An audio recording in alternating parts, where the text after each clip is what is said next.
So, kamusta po mga ka-Streetwise? Ako po si Takero Miyamoto at welcome po sa aking munting channel. So, sabi ko nga mga kababayan, no, kung meron mang pinakabobong nila lang sa buong mundo, mga DDS nga po yun. Kasi ako po talaga, no, na hindi talaga ko maintindihan sa utak ko, no. Hindi ko alam, baka bobo lang siguro ako, no, pero hindi ko talaga maintindihan. Na kahit po na patuloy nga po na sobrang inconsistent nga po ng mga sinasabi ng 18 Marines na yan, yung 18 Marites na yan, patuloy pa rin po naniniwala itong mga bobong mga DDS. Alam nyo, no, parang ano to challenge the intelligence of human being ito di ba? Kasi alam nyo, no, yung pagiging inconsistent nga po ng 18 Marites, parang doon natin nakikita kung gaano ba talaga katalino o kabobo itong mga DDS na to. Kasi tinan ninyo, di ba, pabago-bago yung sinasabi. Tatanggalin, ibabalik, tatanggalin. Pero naniniwala pa rin yung mga DDS. Alam niyo, pag ako ginaganon ako, puto sabi ko lang, niloloko mo na ako Di ba? So ngayon anong bago mga kababayan? Hello po Ma'am Rowena, hello po, no? So ngayon anong bago? Hindi yan. Mukha talagang aso, no? So anong bago ngayon? Itong bago. Sana ba? Yan, okay. So ito mga kababayan, galing itong Daily Tribune. Sabi dito, anong Marines? Hindi nga Marines yan, Marites yan. Marites, oo. Sabi dito, no? Marites did not accuse Kiko. Picture lang yun. Ngayon, babawiin mo na. Putang na Levi, balikod ka, no? Alam niyo, no, nung meron silang press con doon, kung saang lugar man yun sa Quezon City o sa Maynila, no?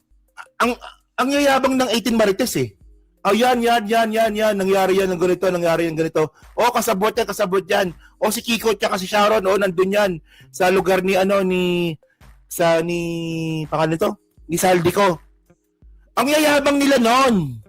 Tapos ngayon, babawiin ninyo. Bakit? Kasi papatulan kayo ni Kiko. Ayun ba yun? Alam niyo mga kababayan, alam niyo bobo talaga itong mga to No? Si Kiko Pangilinan mga ka-Streetwise, patola yan. Patola po yan. No, pag si Kiko mga kababayan, pag yan binatikos mo, sabihan mo ng kahit ano, hindi papatol yan.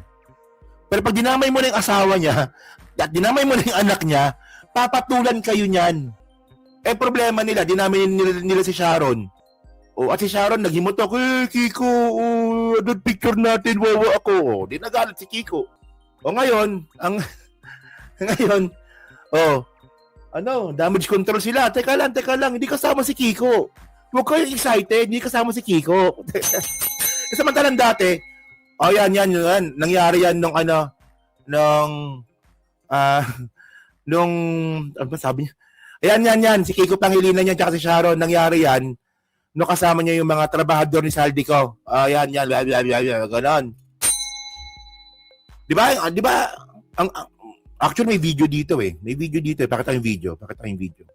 May video dito Saan na ba yun? Saan yung video? Ito ata yun. Tinan ko Ayun nga. Wait. Yan, ito nga. Tinan nyo. Nakamali pa ako ng video, Sorry, nakamali ako ng download. Hindi, yung picture na yon sa Marawi po yon. Sa Marawi yon. Pero naalala ko napanood ko yan So sabi nga po nung isang Marites, sabi niya, sabi pala nung una ni Mike Defensor. Sino ba to? Sabi ni Mike Defensor, no? Yung picture na yan, ano yan? Sabi na isang 18 Marites. Ano yan, si Sharon Cuneta yan, tsaka si Kiko Pangilinan. Kasama niya yung mga empleyado ni Saldico. So, ano ibig sabihin nun? So, dinadamay mo nga si Kiko Pangilinan. Di ba dinadamay mo? Ibig sabihin nun. Tapos yan, babaguhin mo. Wait lang, tumatawag si Stephen Tingnan nyo Ano sabi niya dito? Attorney Levi Balicod Counsel for the 18 former Marites Basoreros clarified that his client did not accuse former Senator Kiko Pangilinan of receiving maletas, contrary to claims circulating in our comment section. Balicod said the image shown was just a picture and even instructed the operator to move To the next slide. Nothing that the one being shown was the wrong slide. O wrong slide daw. Puta, sinungaling talaga. Puta, wrong slide daw.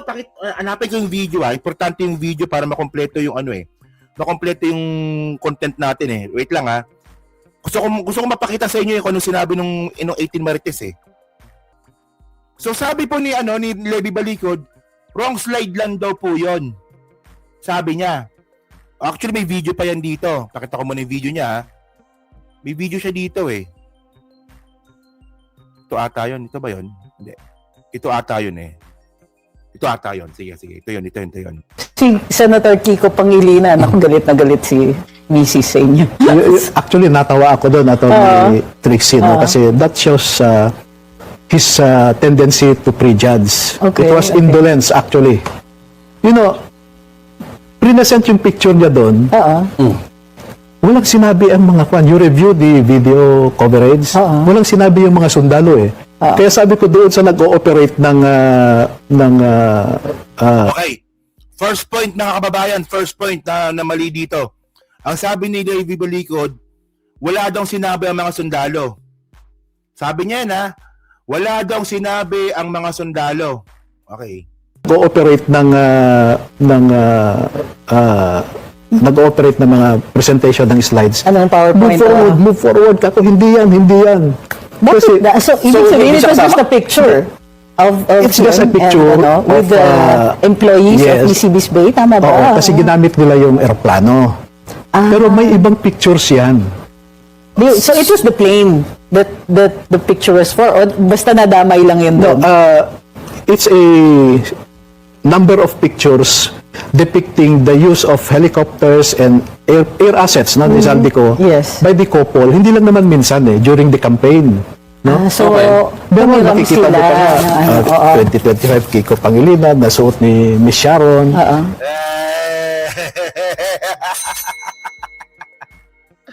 Ay, madiwala, Diyos ko. So sabi ko, move forward. Kako hindi... So yung allegation, hindi siya tumanggap siya ng pera. Walang allegation. Walang sinabi. Wala kaming sinabi. And then, natawa... Sige, tama na yan. Sinungaling. So, tingnan natin yung video. Hinanap ko pa talaga yan. O, tingnan nyo ha. O. Ito yung video. Yan yun, di ba? Ito yun. O.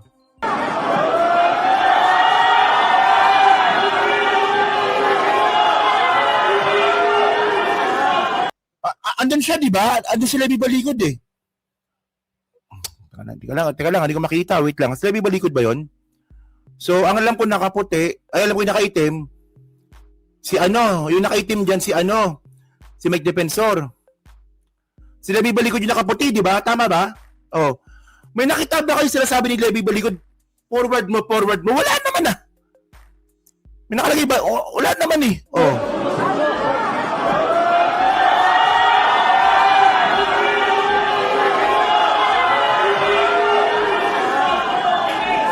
Sino magpapaliwanag?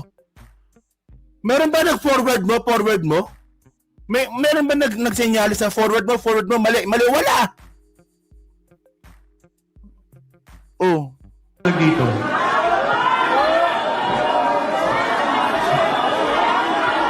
Ayan mo, pinabayan mo magsalita oh.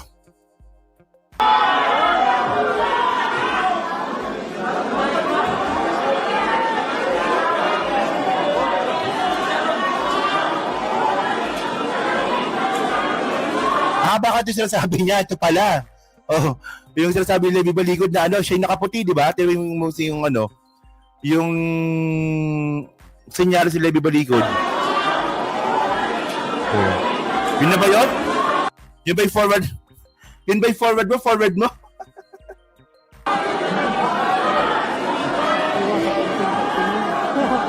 Sino yung mga nasa likod na mga naka-vest? Hindi! Okay, tama. Sinungaling ka talaga. Kasi kung gusto mong ipa-forward yan, ang kakalibitin mo dito, si Mike Defensor. Mike, huwag mo nang tanungin, hindi kasama yung picture na yan. Ganun dapat. Sinungaling. Oh. Yan tayo eh. Pero mo.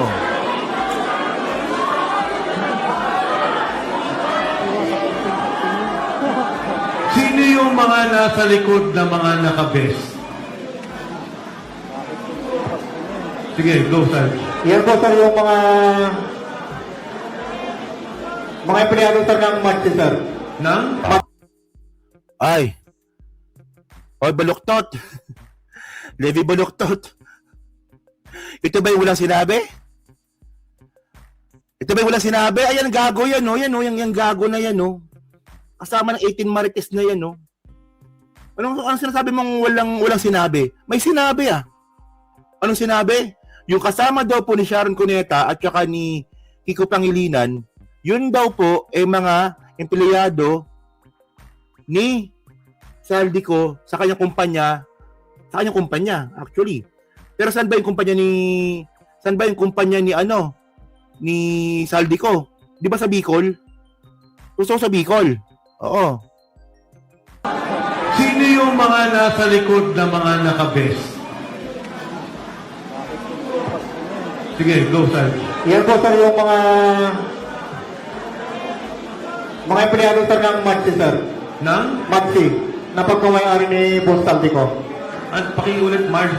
Yan po sir yung mga empleyado ng Matsi na tinatawag na Mercedes Aviation and Development Corporation. Nako, Okay. patay tayo dito, Levi Baluktot. Nako. Yari tayo dito. Fast forward na natin. Oh, yan na, oh. Oh, mga DDS. Mga DDS. Nakita nyo na naman. No? Ang bagong panluloko sa inyo ng 18 Marites. No? Nagpalakpakan kayo. Tuwan-tuwa kayo, nakita nyo picture po ni Kiko Pangilinan. Yun naman pala, hindi pala daw kasali, sabi ni Levi Baluktot. So, niloloko kayo. Diba? Actually, no, hindi naman dito kailangan na may sabihin pa yung 18 Marites eh. Yung sinama mo lang sa slide, no, ng mga sinasabi mong ebidensya ng manumalang flood control, eh, ang tawag nga doon, ano yan eh, tama nga, no, insinuation po yun eh. Diba? O, tinan nyo ha, bago pa magsimula po yung gagong press con na yan, no, ang sabi po ni, pangalan to ni Mike Defensor, sige nga, pakita nga natin yung mga ebidensya. Sabi niya, di ba? Sige nga, pakita natin yung mga ebidensya. Oh. So, pinakita yung ebidensya. So, po kada slide, biglang lumabas po yung picture nga po ni Kiko Pangilinan tsaka ni Shawi. Tapos, alam niyo, bobo lang taga maniniwala dito eh. Alam niyo, hindi po ako naiinis eh na manloloko tong mga to eh. Mas nainis po ako sa mga naniniwala eh. 'Di ba? Oh. So ngayon, ang problema nila, no, sa tagal-tagal na po nila sa politika ni Levi Balikod, mukhang hindi niya patakilala si Kiko Pangilinan. Alam niyo si Kiko, mga kababayan, no? Ito nga sabi ko nga sa inyo eh. Naalala ko nung election eh, nung 2025 election. 'Di ba? Grabe nila siraan si Kiko, 'di ba? Na kumakain daw po nung dahon ng saging, tama ba? Na kumakain daw po ng dahon ng saging, na na kumakain daw ng basta lahat ng kumakain daw sa basta yun, madami sa kaldero, yung no. Pati yung wow, dagat, gano'n, no, gano'n. Sa totoo lang, sinagot lahat ni Kiko yun. Di ba? Nandun ako nun eh. Nung nangangampanya si Kiko sa Pampanga, yung huling meeting di avance niya. Yung lahat po na binatong fake news kay Kiko, sinagot niya doon.